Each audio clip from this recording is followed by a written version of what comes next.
Well, we have gone from brutally cold, negative temperatures here in Minnesota to the most beautiful start to the week. And it's looking like it's going to be a perfect week for tapping maple trees. So we are wrangling up our supplies and going to get set to start tapping our maple trees here in southern Minnesota. So first things first here, I'm going to give my buckets a good cleaning. I'm going to start with these.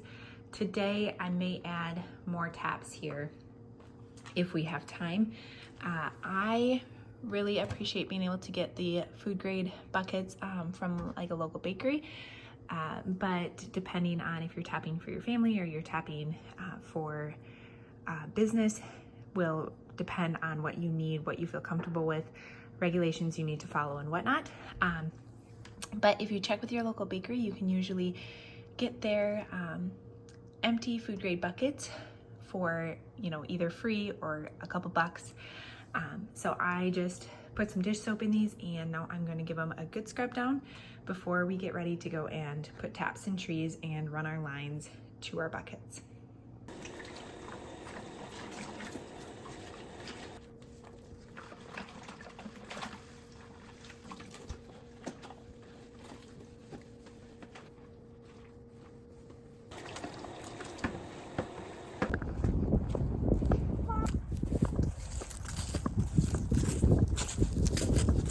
Okay, so we are out here and ready to start drilling to tap, and to be honest, I have some new taps to use this year and I am not 100% sure how they are going to work or how they're going to go.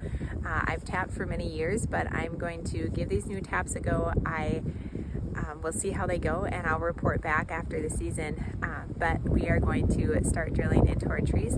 We're going to drill mainly on the southwest side of the trees because that is where you're going to get the most flow from the sun hitting the trees, but we will see where we tap based on where we have tapped some of these trees in the past. Alright, so you can see the hole I have drilled here, and I'm going to go ahead and tap my spile in. We are avoiding getting too close to holes we have drilled in the past, and so here is my new hole, and I'm going to go ahead and tap my spile in.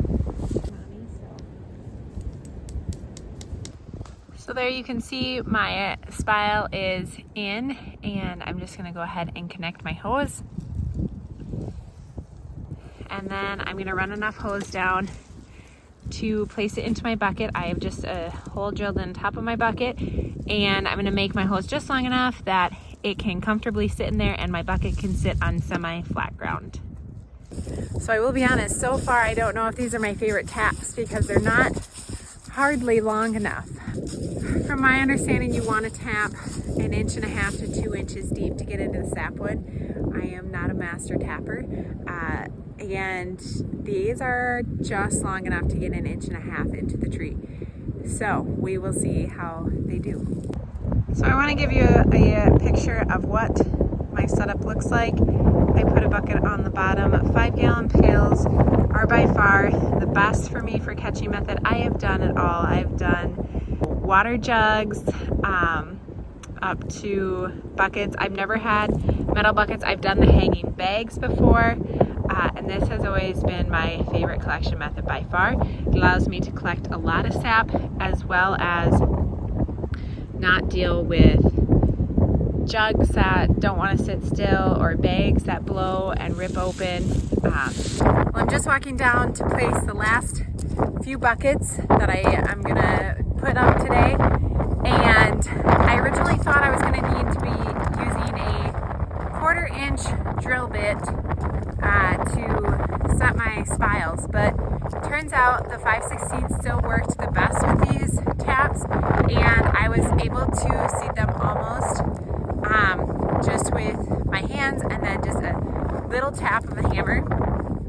And I think it's going to work way better than anything I've done in the past. My past spiles have been a little bit bigger, and I always had a hard time with them. So here you can just see some of our trees that are tapped along the tree line. We've got a few more behind me and alongside of me as well.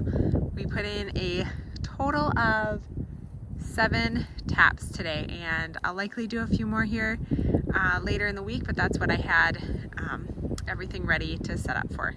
If you like this video, I would be so thankful if you'd give it a thumbs up and go ahead and subscribe to come back for more videos and be alerted when we come back to show you collection and boiling, and follow us as we go through this maple syrup season.